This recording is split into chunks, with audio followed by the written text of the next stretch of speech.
اعوذ باللہ من الشیطان الرجیم بسم اللہ الرحمن الرحیم. Respected brothers and sisters, السلام علیکم ورحمۃ اللہ وبرکاتہ. جیسا کہ آپ سب کو پتہ ہے کہ آج ایک تو 17th آف رمضان ہے، اور اس دن کی خصوصیت یہ ہے کہ اس دن 2 ہجری 17 رمضان کو غزوہ بدر لڑی گئی تھی مسلمانوں اور کفار کے درمیان. تو آج جو ہم انشاءاللہ ڈسکشن کریں گے وہ ہماری جو پوری ڈسکشن غزوہ بدر کی ہسٹری، بیک گراؤنڈ اور اس سے ہمیں کیا لیسن ملتا ہے اس چیز پر مبنی ہوگی. سب سے پہلے سٹارٹ کرنے سے پہلے کچھ گزارشات آپ کے سامنے رکھتا چلوں. سب سے پہلی بات یہ کہ جو ہم یہ غزوہ بدر پڑھنے جا رہے ہیں انشاءاللہ، یہ جو میں نے اس میں انفارمیشن یا ڈیٹا اکٹھا کیا ہے وہ میں نے اکٹھا کیا ہے اس سے ایک بک ہے الرحیق المختوم. آپ سب نے وہ بک ضرور پڑھی ہوگی. الرحیق المختوم گولڈ میڈلسٹ سیرت النبی صلی اللہ علیہ وسلم کی بک ہے. یہ میں نے سارا ڈیٹا ادھر سے اکٹھا کیا ہے، اور اس کیس میں اگر آپ کو کوئی انفارمیشن کی جو میں ڈسکشن آپ کے ساتھ کروں اس کی اگر آپ کو چاہیے کہ واقعی یہ اسی طرح ہے تو آپ مجھے کمنٹ کر سکتے ہیں، تاکہ میں آپ کو اسی وقت اس چیز کا حوالہ جو ہے نا آپ کو ٹائپ کر کے دیتا چلوں. تو اسٹارٹ کرنے سے پہلے سب سے پہلے دا بیٹل آف بدر کے حوالے سے کچھ آپ کو ہسٹری بتاتا چلوں کہ یہ جو ہے بیٹل آف بدر مسلمانوں اور کفار کے درمیان پہلی جنگ لڑی گئی، اور اس کی جیسے میں نے ڈیٹ آپ کو بتائی کہ 17 آف رمضان 2 ہجری میں یہ جو ہے بیٹل لڑی گئی.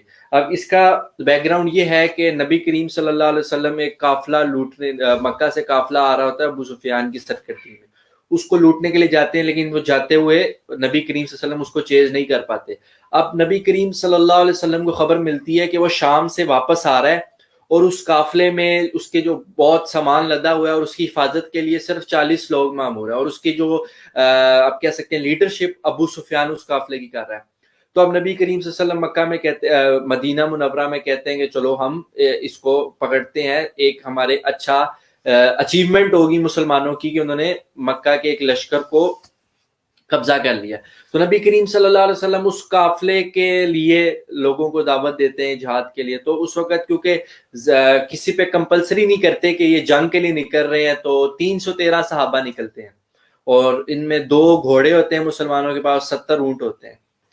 اچھا، تو اب ہوتا یہ ہے کہ نبی کریم صلی اللہ علیہ وسلم جب نکل پڑتے ہیں تو ابو سفیان کو جو ہے نا تھوڑا سا خبر پہنچتی ہے کہ اس طرح نبی کریم صلی اللہ علیہ وسلم نکل پڑے. تو اب نبی کریم صلی اللہ علیہ وسلم جب ابو سفیان بدر کے قریب پہنچتا ہے، سب سے پہلے تو ابو سفیان یہ کرتا ہے کہ مکہ والوں کو اطلاع بھیج دیتا ہے کہ نبی کریم صلی اللہ علیہ وسلم تمہارے قافلے کو لوٹنے کے لیے نکل آئے ہیں، میری مدد کے لیے آؤ. تو اسی طرح پھر ابو جہل کی سرکردگی میں مکہ میں لشکر تیار ہوتا ہے. 1300 کے آس پاس لوگ تیار ہوتے ہیں لڑنے کے لیے، مسلمانوں سے نکلتے ہیں، پورا سامان سے لدا ہوا لشکر ہوتا ہے. اور جب وہ نکلتے ہیں، ابو سفیان بھی بدر کے قریب پہنچتا ہے تو مجدی بن عمرو سے ملتا ہے، تو ان سے پوچھتا ہے کہ آپ نے پیچھے کچھ دیکھا ہے؟ تو مجدی کہتے ہیں کہ ہاں میں نے 200 جو ہے نا لوگوں کو دیکھا ہے، لیکن وہ بڑے آرام سے بیٹھے ہوئے ہیں. تو وہ اسی طرح کرتا ہے ابو سفیان کے اس ایریے کو چھوڑتے ہوئے مغرب کی طرف اپنے لشکر کو موڑ لیتا ہے، اور وہ بچ کے نکل جاتا ہے. یہ آپ کی اسکرین میں میپ آ گیا ہوگا کہ جو یہ سیریا سے اس طرف کی طرف مڑ جاتا ہے، اور یہ 2 پہاڑیوں کے درمیان سے نہیں جاتا، جس کی وجہ سے وہ بچ جاتا ہے. اب ابو جہل دوسرے نمبر پہ کیا کرتا ہے، یہ ابو سفیان کیا کرتا ہے کہ اب یہ بچ گیا تو یہ اب مکہ میں خبر بھیج دیتا ہے کہ ٹھیک ہے میں بچ چکا ہوں، تو آپ لوگ جو ہے نا واپس چلے جائیں. اب ہوتا ہے ابو جہل کو جب پتہ لگتا ہے، وہ کہتا ہے ہم نہیں واپس جائیں گے، آج جو ہے نا محمد صلی اللہ علیہ وسلم اور ہمارے درمیان فیصلہ ہو جائے. تو وہ یہ کرتا ہے کہ ابو جہل کہتا ہے نہیں ہم واپس نہیں جائیں گے، لیکن وہ پھر بنو زہرہ کے 300 لوگ ہیں نا وہ واپس چلے جاتے ہیں. اس طرح بنو ہاشم بھی چاہتا ہے کہ واپس جائیں، لیکن وہ ابو جہل انہیں روک لیتا ہے. اب جب نبی کریم صلی اللہ علیہ وسلم کو اطلاع ملتی ہے کہ اس طرح یہ جو ہے نا کفار آ رہے ہیں، تو اب نبی کریم صلی اللہ علیہ وسلم ایک میٹنگ بلاتے ہیں، مجلس شورا جسے کہتے ہیں وہ بلاتے ہیں. اب اس میں ساری جب بات سامنے رکھتے ہیں تو سب سے پہلے حضرت ابو بکر رضی اللہ تعالیٰ عنہ بات کرتے ہیں، اور آتا ہے کہ بہت اچھی بات کرتے ہیں. اس کے بعد پھر حضرت عمر رضی اللہ تعالیٰ عنہ بات کرتے ہیں، وہ بھی بہت اچھی بات کرتے ہیں. لیکن پھر نبی کریم صلی اللہ علیہ وسلم کہتے ہیں کہ لوگوں مجھے مشورہ دو. پھر حضرت مقداد بن عمرو رضی اللہ تعالیٰ عنہ کھڑے ہوتے ہیں، کہتے ہیں کہ ہم آپ کے ساتھ ہیں، خدا کی قسم ہم وہ بات نہیں کریں گے جو بنی اسرائیل نے کی تھی. کہ نبی تم جاؤ اور تمہارا رب جا کے لڑو، ہم یہاں پہ بیٹھے ہیں، ہم وہ بات نہیں کریں گے، آپ چلیں گے ہم آپ کے ساتھ چلیں گے. یہ حضرت مقداد بن عمر رضی اللہ تعالیٰ عنہ کہتے ہیں. اب پھر نبی کریم صلی اللہ علیہ وسلم کہتے ہیں کہ لوگوں مجھے مشورہ دو. تو حضرت سعد بن معاذ رضی اللہ تعالیٰ عنہ سمجھ جاتے ہیں کہ نبی کریم صلی اللہ علیہ وسلم چاہ رہے ہیں کہ کوئی انصار میں سے اٹھ کے جو ہے نا مشورہ دیں. تو وہ حضرت سعد بن معاذ رضی اللہ تعالیٰ اٹھتے ہیں، وہ کہتے ہیں کہ ہم آپ صلی اللہ علیہ وسلم پر ایمان لائے، آپ کو ہم نے سچا نبی جانا مانا، تو یقین مانے اگر آپ ہمیں کہیں گے سمندر میں کودو تو مدینے کا ایک بچہ بھی نہیں رکے گا، وہ سارے کودیں گے. اس جذبے سے وہ نبی کریم صلی اللہ علیہ وسلم کو کہتے ہیں کہ آپ جو فیصلہ کریں گے ہم آپ کے ساتھ ہیں. اب جب لشکر آمنے سامنے ہوتا ہے تو اس دن رات کو کیا ہوتا ہے، ہم نے یہ شروع میں میپ آپ دیکھ سکتے ہیں کہ مسلم کیمپ ہے اور سامنے آپ کا انیمی کیمپ ہے. یہ اب آمنے سامنے ہو جاتا ہے تو اس کے بعد اللہ تعالیٰ کیا کرتا ہے، اللہ تعالیٰ کہتے ہیں کہ send down upon you from the sky rain. سورۃ الانفال میں آتا ہے کہ اللہ تعالیٰ ایک جو ہے نا بارش کا نزول کرتے ہیں اور یہ رحمت بن کے برستی ہے مسلمانوں کے لیے، اور جبکہ کفار کے لیے یہ زحمت بن کے برستی ہے. پھر اس کے بعد کیا ہوتا ہے کہ نبی کریم صلی اللہ علیہ وسلم جب پڑاؤ ڈالتے ہیں اس جگہ پہ تو حضرت حباب رضی اللہ تعالیٰ عنہ نبی کریم صلی اللہ علیہ وسلم سے پوچھتے ہیں کہ آپ نے یہ اس جگہ پہ پڑاؤ ڈالا ہے تو اللہ تعالیٰ کی مرضی سے ڈالا ہے کہ آپ نے خود جو ہے نا فیصلہ کیا؟ تو نبی کریم صلی اللہ علیہ وسلم کہتے ہیں کہ میں نے خود فیصلہ کیا.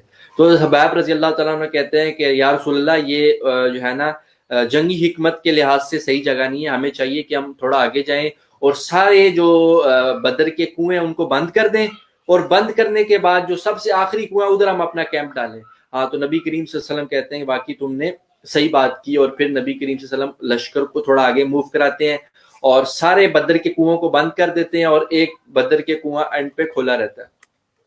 اس کے بعد نبی کریم صلی اللہ علیہ وسلم جو ہے نا اس پورے میدان میں جاتے ہیں کہ یہ کل ادھر فلاں کی قتل گاہ ہوگی، فلاں کی قتل گاہ ہوگی. اس طرح پھر نبی کریم صلی اللہ علیہ وسلم جو ہے نا دعا فرماتے ہیں، او اللہ here comes the Quraysh in their vanity and arrogance, they deny you and call your prophet a liar. O Allah fulfill your promise to me, help us اللہ. نبی کریم صلی اللہ علیہ وسلم دعا فرماتے ہیں. اسی طرح پھر ادھر سے ابو جہل بھی دعا فرماتا ہے کہ اللہ جو حق پہ ہے اس کا ساتھ دو. اب اسی طرح ہوتا ہے کہ رات کو کوشش کرتے ہیں کچھ کہ ہم جو ہے نا کنویں سے پانی پئیں، لیکن مسلمان مارتے رہتے ہیں. اسی طرح اسود بن عبد الاسد وہ کوشش کرتا ہے، تو جیسے ہی وہ پانی کے قریب پہنچتا ہے حضرت حمزہ رضی اللہ تعالیٰ عنہ جو ہے نا اس کو قتل کر دیتے ہیں. اب جنگ کا باقاعدہ آغاز ہوتا ہے. آغاز کے پہلے عرب میں یہ مشہور تھا کہ وہ ایک ایک کر کے پہلے باہر نکلتے ہیں اور پھر ایک دوسرے کو چیلنج کرتے ہیں اور آپس میں لڑتے ہیں، اس کے بعد پراپر جنگ سٹارٹ ہوتی ہے. اسی طرح ہوتا ہے کہ تین جو ہے نا لوگ نکلتے ہیں ادھر سے قریش کی طرف سے، شیبہ بن ربیعہ، ولید بن عتبہ اور عتبہ بن ربیعہ. اب یہ کہتے ہیں کہ مسلمانوں کو کہتے ہیں کہ آپ 3 بندے بھیجو. تو اب وہ جو ہے نا انصار نکلتے ہیں، یعنی مدینہ والے نکلتے ہیں. پھر یہ کہتے ہیں کہ نہیں ہمارا جو مقابلہ ہے وہ مکہ والوں سے ہے، تو مکہ کے لوگ بھیجو. تو پھر نبی کریم صلی اللہ علیہ وسلم حضرت علی رضی اللہ تعالیٰ عنہ، حضرت حمزہ رضی اللہ تعالیٰ عنہ اور حضرت عبیدہ بن حارث رضی اللہ تعالیٰ عنہ کو حکم دیتے ہیں کہ آپ جائیں. اب ان کی سب سے پہلے حضرت عتبہ بن ربیعہ، حضرت عبیدہ بن حارث رضی اللہ تعالیٰ عنہ کا مقابلہ ہوتا ہے عتبہ بن ربیعہ سے. دوسرے نمبر پہ مقابلہ ہوتا ہے شیبہ بن ربیعہ کا حضرت حمزہ رضی اللہ تعالیٰ عنہ سے. اور تیسرے نمبر پہ مقابلہ ہوتا ہے ولید بن عتبہ کا حضرت علی رضی اللہ تعالیٰ عنہ کو. حضرت علی رضی اللہ تعالیٰ عنہ بھی ولید بن عتبہ کو قتل کر دیتے ہیں، حضرت حمزہ رضی اللہ تعالیٰ عنہ شیبہ بن ربیعہ کو قتل کر دیتے ہیں. لیکن جو فرسٹ پہ ہم نے دیکھا حضرت عبیدہ بن حارث رضی اللہ تعالیٰ عنہ یہ زخمی ہو جاتے ہیں، لیکن پھر حضرت حمزہ رضی اللہ تعالیٰ آتے ہیں اور عتبہ بن ربیعہ کو قتل کر دیتے ہیں. اور حدیث میں یہاں تک آتا ہے کہ حضرت عبیدہ بن حارث رضی اللہ تعالیٰ عنہ پھر 3-4 دن بعد غزوہ بدر کے شہید ہو جاتے ہیں، انتقال فرما جاتے ہیں. اب اس کے بعد پراپر بیٹل کا آغاز ہوتا ہے. اب شروع میں ہی جو ہے نا وہ ایک شکست آ گئی کہ 3 ان کے مکہ کے جگر کے گوشے جو ہے نا مسلمانوں نے ان کو قتل کر دیا. تو اب جیسی جنگ سٹارٹ ہوتی ہے تو اچھا اب دھول نظر آتی ہے، تو نبی کریم صلی اللہ علیہ وسلم کہتے ہیں ابو بکر رضی اللہ تعالیٰ عنہ خوش ہو جاؤ، یہ اللہ تعالیٰ کی مدد آ رہی ہے. سورۃ الانفال میں بھی آتا ہے کہ ہم نے مدد کی فرشتوں سے، حضرت جبرائیل آ رہے ہیں. اسی طرح پھر کیا کرتے ہیں نبی کریم صلی اللہ علیہ وسلم مٹی کی جو ہے نا کنکریاں اٹھاتے ہیں اور انہیں پھونک مارتے ہیں، اور وہ تمام کفار کے جو ہے نا آنکھوں میں جاتی ہے. اور سب سے بڑی اس میں ایک چیز ہمیں یہ بھی سیکھنی چاہیے کہ لیڈرشپ ہے کہ نبی کریم صلی اللہ علیہ وسلم خود جنگ میں شریک ہو رہے ہیں، عوام کے ساتھ، اپنے صحابہ کے ساتھ خود شریک ہو رہے ہیں۔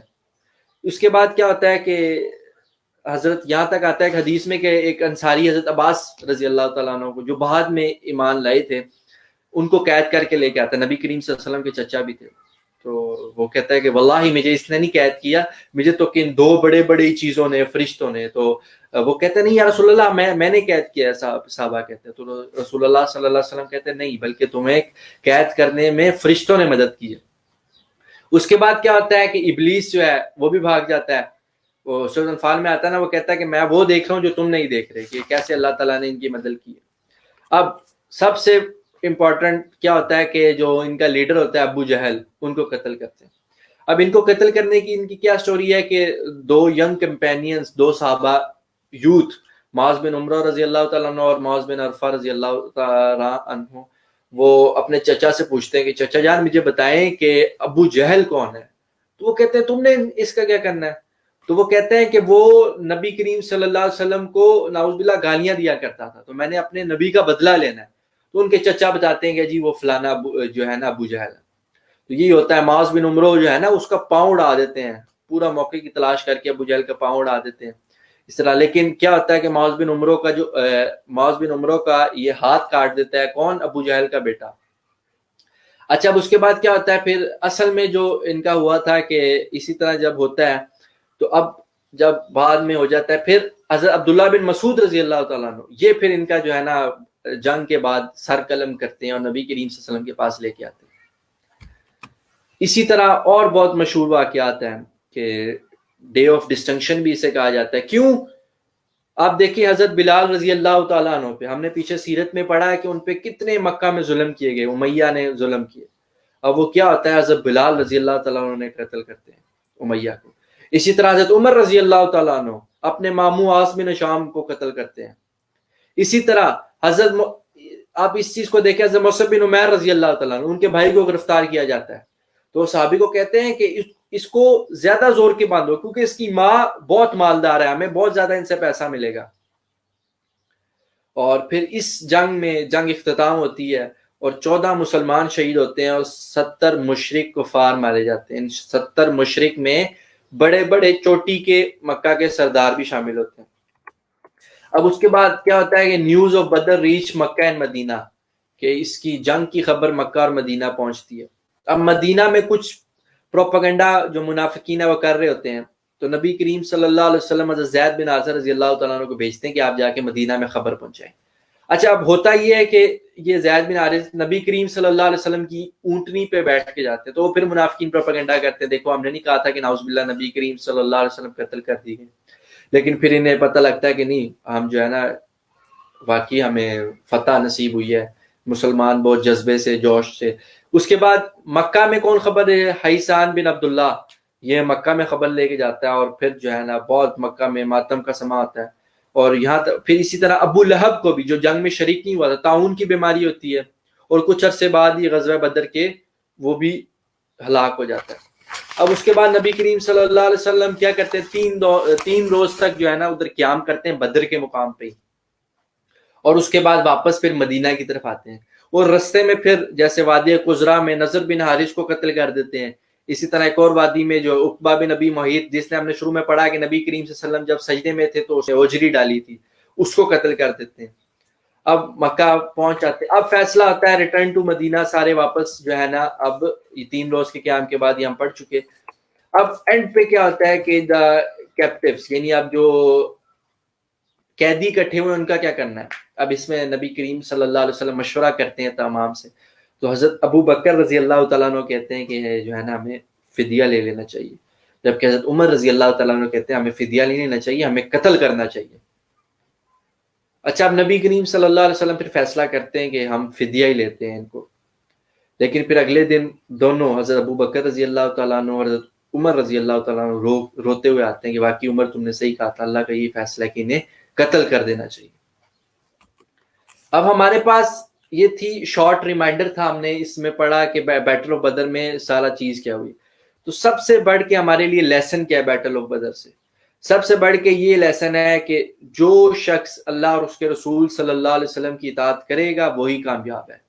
صحابہ نے اطاعت کی، اللہ کے اور اس کے رسول صلی اللہ علیہ وسلم کی بات مانی تو انہوں نے 313 اور 1000 کا مقابلہ کوئی مسئلہ نہیں، اللہ کی مدد ہو ساتھ تو سب کچھ پاسبل ہے۔ دوسرے نمبر پہ کیا ہے؟ دوسرے نمبر پہ ہے کہ وہ اقبال کا بھی شعر ہے نا، سبب کچھ اور ہے تو جس کو کچھ سمجھتا نہیں، زوال بندہ مومن کا بے زری سے نہیں۔